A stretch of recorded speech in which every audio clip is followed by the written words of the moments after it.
Welcome to Godless and Grounded. The Bible is full of stories that many people grow up hearing before they even learn how to question what is real and what is not. These stories are often presented as literal truth, as historical events, and as moments that shaped the universe. But when someone takes a step back and thinks carefully about them with a calm, clear mind, many of these stories start to look extremely strange. They sound less like history, and more like the kinds of tales humans tell when they do not have scientific knowledge, when they want to control behavior, or when they want to explain events that they do not understand. And once we start looking at these stories through logic, reason, and basic common sense, they suddenly feel ridiculous in a way that is almost impossible to ignore. Think about the story of a man living inside a giant fish for 3 days. Many believers take this story very seriously and say it is a miracle. But ask yourself how a grown adult can survive inside the stomach of a giant sea creature. There would be no oxygen. There would be stomach acid everywhere. The pressure would crush a human being. There would be no food, no water, and no light. Scientists know exactly what happens inside the digestive system of animals, and none of it supports the idea that someone can stay alive in there. It is like claiming someone can go inside a diesel engine and live for 3 days while the vehicle keeps running. It simply goes against everything we know about the human body. Yet for thousands of years, millions of people have repeated this story without ever questioning how it makes sense. There is also the story of talking animals. In one place, a snake talks to a woman. In another place, a donkey talks to a man. We all know that animals do not speak human language. They do not form sentences, hold conversations, and offer moral advice. If someone today told you that they had a conversation with a talking reptile, you would probably assume they are joking or having a mental breakdown. No one would accept that as evidence for anything. But once the same idea is written in a holy book, suddenly people feel obligated to take it seriously.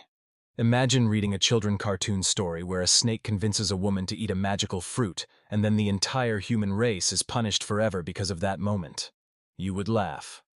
But when the same story is packaged as religion, many people forget to use the same common sense they apply everywhere else. One of the most strange ideas is the story of the worldwide flood. The story claims that the entire planet was covered in water, even the tallest mountains. The story says one boat carried millions of species. But let us think about that carefully. Modern scientists estimate that there are millions of species on Earth, maybe more.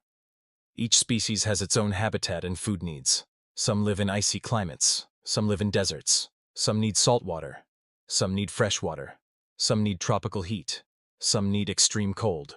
How were all these animals collected without modern equipment? How did they fit in one wooden boat that was made with ancient tools? How did they survive with no ventilation, no sewage system, and no stable food supply? How did predators not eat other animals during the trip? How did insects survive? How did plants survive being underwater for a year? How did animals get back to their home regions, which are thousands of kilometers away? There is no logical answer that fits with what we know about biology, geography, and physics. If someone presented this story as a real-world survival plan today, it would be rejected instantly by every expert. But because it is in a religious book, many people feel pressure to accept it without thinking. The idea that humans came from a pile of dirt and that women came from a rib is also treated as serious history. We know now through biology, genetics, and fossil evidence that humans evolved over millions of years. Our DNA has traces of long evolutionary changes. We share genetic material with other primates. We share many genes with animals and even plants. But ancient people did not know this. They did not have microscopes. They did not have DNA knowledge. They created stories that made sense to them in a world without science. If someone in a university biology class today said that a woman was made from a rib, they would probably fail the course. Yet this idea is still presented as truth in many religious communities. Another strange moment is when the sun stands still in the sky during a battle, so one group can keep fighting. This story assumes that the sun moves around the earth. But we know that the earth rotates. For the sun to stand still, the earth would have to stop spinning. If the earth stopped suddenly, every object on earth would be thrown at deadly speed. Buildings would collapse. Oceans would flood continents. The atmosphere would be destroyed. Nothing would survive. Yet the story acts like it was a simple event, like turning off a fan. This shows that the writers of these stories had no idea how the world works. They wrote based on what they could see with their eyes, not based on real science. There is a story where a man kills a giant using a small stone. But when you examine it carefully, it becomes clear that ancient people used these stories to create national heroes, the same way many cultures create legends. Every culture has stories of warriors who can do impossible things, who defeat giants and monsters. These stories inspire people emotionally, but they are not real history. They are entertainment for ancient audiences who loved heroic tales. Yet when these stories are included in a religious book, they are treated as literal truth instead of cultural mythology. There are also strange rules that sound ridiculous by modern standards. Some texts say you cannot wear clothes of 2 different fabrics. Some say you cannot eat certain animals even though they are perfectly safe. Some say a woman becomes unclean for natural biological processes. Some say if a man dies, his brother must marry the widow. These rules reflect the social structure of ancient tribes, not universal truth. They made sense to people who lived in small villages without science or equality. Today, they sound like rules from a storybook, yet some communities still treat them as divine instructions. One of the most confusing stories is when angels come to earth disguised as humans, and people try to attack them, and a righteous man offers his daughters instead. It is a disturbing moment that many people skip because it does not match the moral values they believe are in the book. If this story were found in any other ancient text, most people would reject it as immoral and dangerous. But once it is part of a religion, people try to justify it with complicated explanations. This shows how powerful belief can be in shaping what people accept as normal. Another story says the first 2 human children had children of their own, which logically means they had children with their own siblings. If this same idea appeared in a modern movie, many people would be shocked. But because the book gives no other families, believers must accept that the entire human population began with sibling relationships. This goes against moral standards and biological knowledge about genetic disorders that occur from close relationships. Yet it is still widely accepted because questioning it is considered disrespectful in many communities. There are parts of the book where people live for 900 years. We know through scientific evidence that humans have never reached such ages. There are limits to how long human cells can replicate. There are limits to bone strength and organ function. Even with modern medicine, humans rarely reach 120 years. The idea that ancient humans lived 9 centuries is simply unrealistic. It reflects the storytelling style of ancient cultures where long life was used to show importance or spiritual status. There are also scenes where sticks turn into snakes, water turns into blood, and invisible forces kill large groups of people. These kinds of events match mythological storytelling, not recorded history. If someone reported these events today, scientists would investigate, journalists would question them, and people would ask for evidence. No one would accept these claims without proof, but because these claims are ancient, many people accept them through tradition. Another story says a man was taken to heaven in a chariot of fire. This is clearly a symbolic story for ancient people who saw the sky as a magical realm. They used imagination to explain things they could not understand. Today we have telescopes, satellites, and physics. We know that space is not a place where humans ride burning vehicles. Yet this story is taught as if it is historical. There is a moment where someone turns into a pillar of salt. This clearly does not match basic chemistry. Human bodies do not transform into minerals. If someone actually turned into salt, we would need to rewrite every textbook in the world. But we do not, because we know this is impossible. It is simply a dramatic tale meant to teach obedience through fear. The book also describes talking plants, magical food falling from the sky every day, and a staff that can split large bodies of water. We know water does not behave like a curtain. We know wind patterns, gravity, and pressure laws. A large body of water cannot stand upright on 2 sides like walls. If this ever happened, someone would have recorded it in geology, and there would be physical evidence. But there is none. Many of these stories reflect the mindset of ancient tribes who used imagination to make sense of nature. Storms were seen as the anger of gods. Droughts were punishment. Diseases were evil spirits. Ancient people made stories that helped them feel in control. When we look at these stories with a clear mind, one thing becomes very obvious. Humans have always tried to explain their world with the tools available to them. In ancient times, people did not have telescopes, microscopes, satellites, or laboratories. They lived in small groups, surrounded by fear of natural disasters, illness, death, and the unknown. They created stories to comfort themselves, to feel a sense of protection, and to understand events that felt random and frightening. These stories helped them survive psychologically, but that does not make them factual. They are simply the early attempts of human beings trying to make sense of life. A good example of this is the story of a burning bush that speaks. Fire cannot talk. It does not form sentences. It does not give instructions. Ancient people saw natural events like lightning strikes and fires as signs from the heavens. They believed nature itself was a messenger.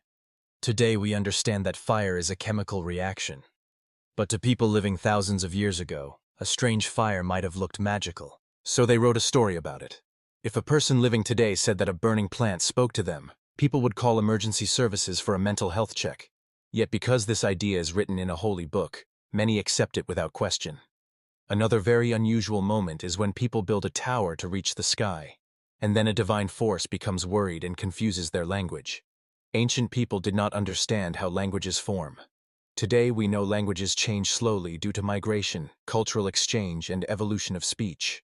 But in ancient times, people made a story that explains different languages in a simple way. They imagined that everyone once spoke a single language and that a sudden event caused confusion. This would be like saying that all the world languages came into existence in one afternoon. It does not match the evidence we see in linguistics, archaeology, or human migration patterns.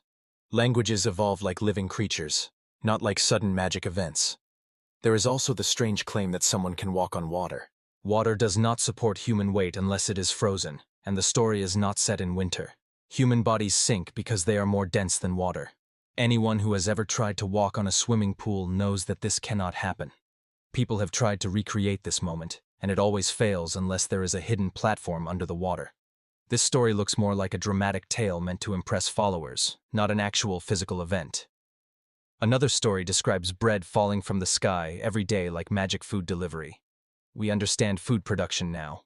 Crops require soil, water, sunlight, and labor. Food does not appear from thin air. If food fell from the sky today, every scientific institution on the planet would rush to examine it. But there is no record, no evidence, and nothing in nature that supports this idea.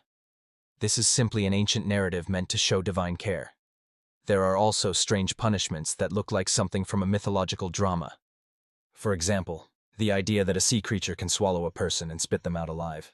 If something like this happened today, hospitals would struggle to even keep the person alive because stomach acid burns through skin. The digestive system of large sea creatures is extremely powerful. Scientists study whales and sharks, and we know exactly what happens inside them. There is no oxygen in the stomach. There is intense acid. There is crushing pressure. A human would not last even a few minutes.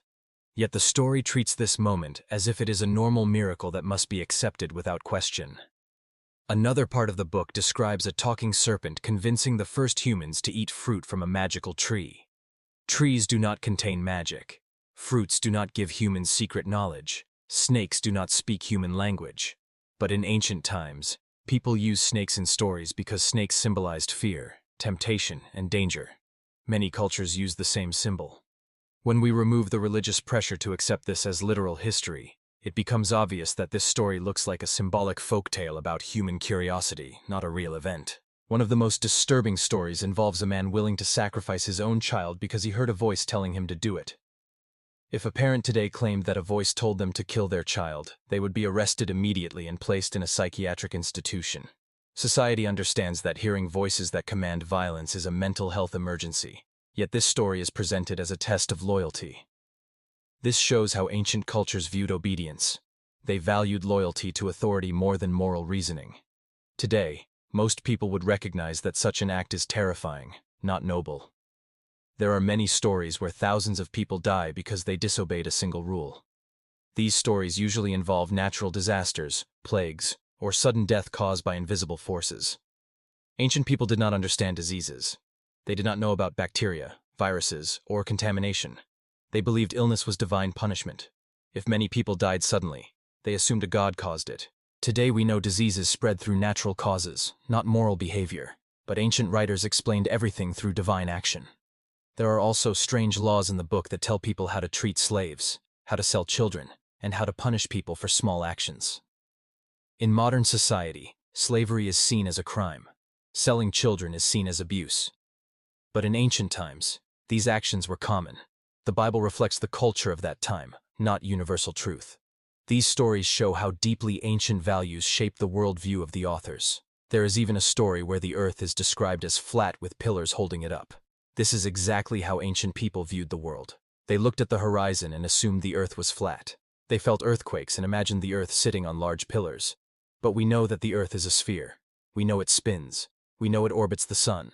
None of this matches the ancient descriptions found in the text. There is also a very unusual claim that a man simply disappears and goes to the sky without dying. This idea appears in many ancient cultures. It is a way to elevate a hero and make them special. In Greek mythology, heroes are taken to the heavens. In Roman stories, kings rise to the sky. In Egyptian belief, pharaohs become divine beings. The Bible mirrors these ideas because ancient people shared cultural storytelling patterns.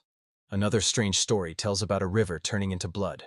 If this ever happened, every fish in the river would die, every animal drinking from it would get sick, and every surrounding area would show signs of heavy biological contamination. Scientists would find evidence in river sediment layers. But there is none. This story matches the dramatic style of ancient myth, where gods compete with each other by showing power through natural elements. There is also the claim that the stars can fall from the sky. Stars are massive spheres of plasma, millions of times larger than Earth. They cannot fall to Earth. They are huge objects located light years away. Ancient people believed stars were small lights placed in the sky. They did not know about galaxies or cosmic distances. So when the text mentions stars falling, it reflects a lack of scientific understanding, not a real event. Another example is the idea that humans lived with dinosaurs or giant creatures. Fossils were discovered by ancient people long before science explained them. They saw huge bones and imagined giants. This is why the Bible contains stories of giant beings. Today we know dinosaurs lived millions of years before humans existed.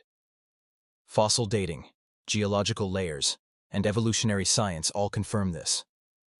When these stories are studied carefully, they show a pattern. They do not follow natural laws. They do not match historical evidence.